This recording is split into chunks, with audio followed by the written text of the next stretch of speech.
So you got yourself an Interrail Pass. Great! Now you can travel all over Europe, whether you like to travel standard or first class.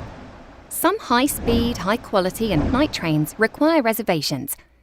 You'll pay a little extra, but in return, you get guaranteed and comfortable seating, next to your travelling partner if you like, and often several extra benefits, such as high-speed, free Wi-Fi, nice meals, and your Interrail Pass offers you reservations at a special pass holder rate.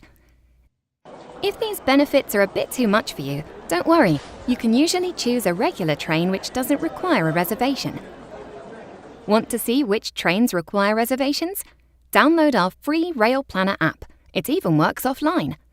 If you want to make a reservation, you can go to Interrail.eu, use the Rail Planner app, contact your travel agent, or go to the station ticket window.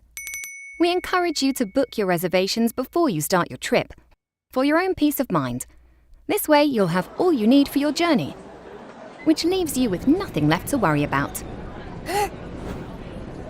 Well, almost nothing. Discover Europe by train with Interrail.